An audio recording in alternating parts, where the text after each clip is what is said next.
नमस्कार साथियों, एक बार फिर से स्वागत है आपका हिवाली लेंस पर। तो आज हम एक ऐसे विषय पर बात करने जा रहे हैं जो कि काफ़ी विवादों में आजकल घिरा हुआ है। तो आज हम इस पे बात करेंगे। हाल ही में हम सभी देख रहे हैं कि यूजीसी ने 13 जनवरी 2026 को उच्च शिक्षा संस्थानों में समता संवर्धन हेतु गाइडलाइन जारी की है। अब ये जो गाइडलाइन है, इसको लेकर काफ़ी ये पूरा डॉक्यूमेंट ही विवादों में घिर चुका है। तो अब आज के इस पूरे वीडियो में हम इस डॉक्यूमेंट से रिलेटेड विवादों पे बात नहीं करेंगे। आज हम बात करेंगे इस डॉक्यूमेंट में जो ड्राफ्टिंग से रिलेटेड जो विसंगतियां हैं, उन पर हम अपनी बात शुरू करेंगे। इस दस्तावेज के प्रस्तावना वाला जो कॉलम है, उसके तीसरे पैराग्राफ को अगर आप देखेंगे, जिसमें लिखा गया है कि यद्यपि विश्वविद्यालय अनुदान आयोग शिक्षा संस्थानों में धर्म, नस्ल, जाति, लिंग, जन्म स्थान के आधार पर या दिव्यांगजनों के विरुद्ध भेदभाव के उन्मूलन के प्रति प्रतिबद्ध है, और यद्यपि विश्वविद्यालय अनुदान आयोग का उद्देश्य उच्च शिक्षा संस्थानों में समता को संवर्धन देना है। अब हम इसके दूसरे पेज पर आएंगे, जहां पर इसका उद्देश्य वाला कॉलम है। तो जब हम इसके उद्देश्य वाले कॉलम को पढ़ते हैं तो उसमें लिखा गया है कि धर्म, नस्ल, जाति, लिंग, जन्म स्थान या दिव्यांगता के आधार पर विशेष रूप से अनुसूचित जाति, अनुसूचित जनजाति, सामाजिक एवं शैक्षणिक रूप से पिछड़े वर्गों, आर्थिक रूप से कमजोर वर्गों, दिव्यांगजनों अथवा इनमें से किसी भी सदस्यों के विरुद्ध भेदभाव का उन्मूलन करना तथा उच्च शिक्षा संस्थानों के हितधारकों के मध्य पूर्ण समता एवं समावेशन को संवर्धन देना है। तो जब ये सारी कहानी, और अगर हम इस पूरे विवाद को देखें तो इस पूरे विवाद की जो जड़ है वो इस डॉक्यूमेंट के इसी भाग में है। मतलब कि जो इसका उद्देश्य वाला जो कॉलम है वहीं पर है। आप इसका उद्देश्य वाला अगर कॉलम देखेंगे तो वहां पर जो लिखा गया है विशेष रूप से जो डाला गया वाक्यांश है वो है।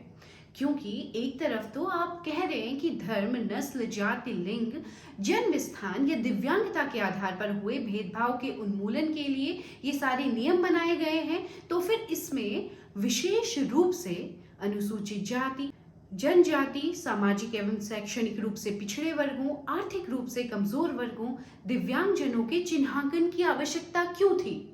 सरकार के ऊपर जो तथाकथित रूप से जाति आधारित तुष्टीकरण के जो आरोप लग रहे हैं, उसका यही कारण है। क्योंकि इस विशेष रूप में रिलीजियस माइनॉरिटी को विशेष रूप में शामिल क्यों नहीं होना चाहिए था। तो ये हमारे सामने सबसे बड़ा सवाल है। अब ऐसे में अगर यदि कोई अथॉरिटी भेदभाव के मामले को एड्रेस करने जाएगी तो उसे न्याय स्थापित करने में इस अर्थ में समस्या होगी कि आपने ये विशेष रूप से नाम का जो पदबंध जोड़कर पहले ही कुछ वर्गों को एक अपर हैंड दे दिया है। इसको एक उदाहरण के तौर पर हम इस तरीके से समझते हैं। मान लीजिए कोई हिंदी भाषी पृष्ठभूमि का कोई छात्र या प्रोफेसर किसी तमिल, केरल या कश्मीरी विश्वविद्यालय का हिस्सा बनता है, और उसके साथ वहाँ कोई स्थानीय अनुसूचित जाति या अनुसूचित जनजाति या आर्थिक रूप से पिछड़े वर्ग से संबंधित कोई छात्र उस हिंदी भाषी छात्र या छात्रा से, जो कि किसी वर्ग से हो सकता है, लेकिन मान लेते हैं यदि वो सामान्य वर्ग से हुआ तो भाषाई या क्षेत्रीय आधार पर भेदभाव करता है, उसको अथॉरिटी कैसे एड्रेस करेगी। मतलब अथॉरिटी पहले क्या देखेगी, वो भाषाई और क्षेत्रीय आधार पर हो रहे भेदभाव से पीड़ित छात्र को प्राथमिकता देगी, क्योंकि इस ड्राफ्ट के नियम के हिसाब से जन्म स्थान के आधार पर उस छात्र के साथ भेदभाव तो हो रहा होगा, लेकिन यहाँ ड्राफ्ट में विशेष रूप से जो लिखकर भेदभाव की पूरी परिभाषा को सीमित कर दिया गया है, क्योंकि भेदभाव के केवल उतने ही स्तर नहीं है जितना ये ड्राफ्ट हमें सुझाता है। जबकि आगे जब आप दूसरे पेज पर परिभाषाओं वाले कॉलम को पढ़ेंगे तो पाएंगे कि यहाँ भेदभाव की परिभाषा को बिल्कुल सही लिखा गया है।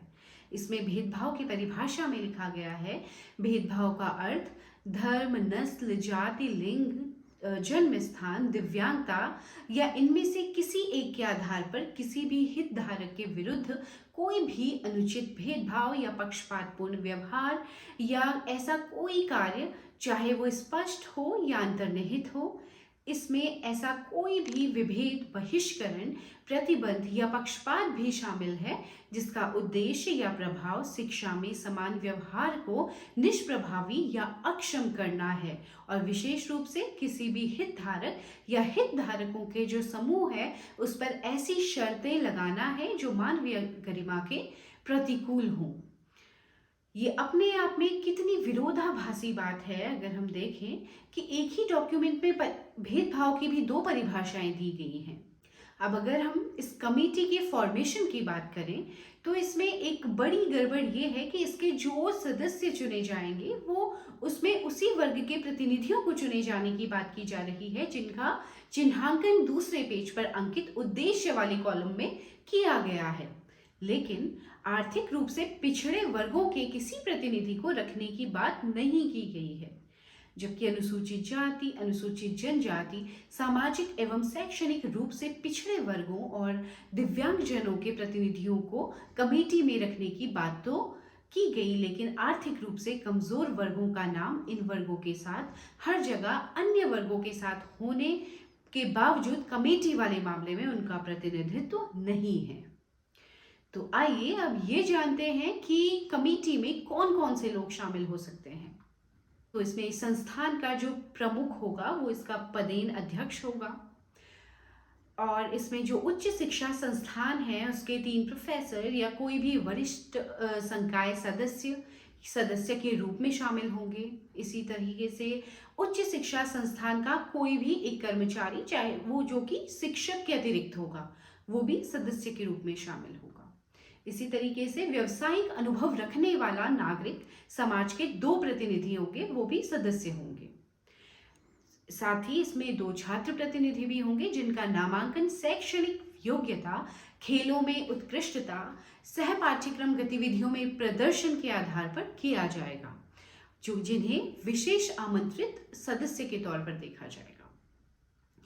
अब अगर हम इसके बिंदु संख्या 8 को देखेंगे और 8 का अगर हम सब पॉइंट देखेंगे जो कि बी, सी और डी को, जिसमें भेदभाव की घटना के मामले में प्रक्रिया के संबंध में की गई है, जिसमें यदि प्रक्रियाओं की समय सीमा आप देखेंगे तो आप पाएंगे कि जो भी प्राधिकारी इन मामलों पर कार्यवाही करने के लिए नियुक्त किया जाएगा उसके ऊपर समय सीमा का अप्रत्याशित दबाव होगा, और उतने समय में सत्य का उद्घाटित होना और न्याय करना व्यवहारिक नहीं जान पड़ता है। ये बिल्कुल भी व्यवहारिक नहीं होगा। बाकी अंतिम बात ये है कि इस मुद्दे पर विवाद की लपटें प्रधानमंत्री के पद तक पहुंच गई हैं। ये बेहद दुर्भाग्यपूर्ण है कि हमारे प्रधानमंत्री को जाति सूचक शब्दों से संबोधित करते हुए अपशब्द कहे गए हैं।